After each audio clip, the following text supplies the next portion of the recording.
The American Institute for International Steel has partnered with us to sponsor a super steel session this morning on our first day of the event. Tell me what, as an organization, what are your primary concerns right now?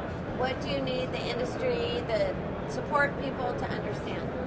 Well, we are at our core, we are supporters of free and responsible international trade in steel. I think that's very, very important. We believe in all the trade laws, but we do want it to be fair trade. And everybody at this conference who touches steel has something to do with our organization, or we have something to do for them. So just by having their support, we are getting have been, and we continue to be more involved in Washington, D.C. Oh, interesting. Our executive director, our office is in Falls Church, Virginia, right inside the Beltway, if you will, because we're also joined at the hip in Washington and all the rules and regulations that go with it. So to have a conference like this with people where we have so much in common, being our steel and their logistics, it's just a matter of support. If you're not a member of AIIS, please join us. It's a fairly nominal fee, and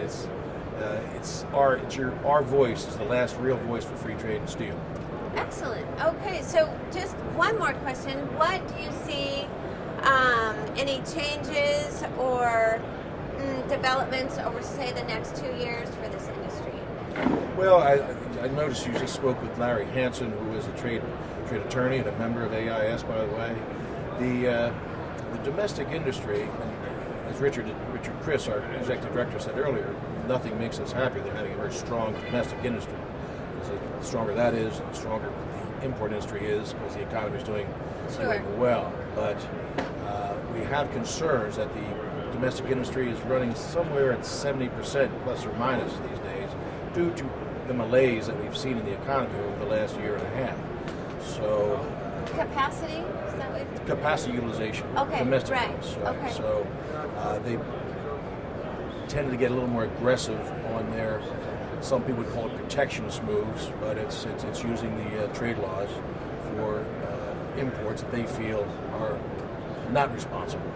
Right. So that is a concern as to how aggressive it's getting. The government is having some, again, as Larry Hansen mentioned, there's some new twists that are getting into the trade legislation that could prove burdensome for the import community in the next year or two.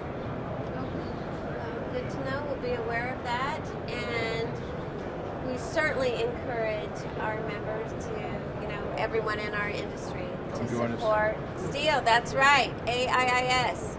We all have the same goals in mind: jobs, good tax revenue for the country, and have some fun at our meetings. All right, we love that. Thank you very much, John. Pleasure. Appreciate it. My pleasure.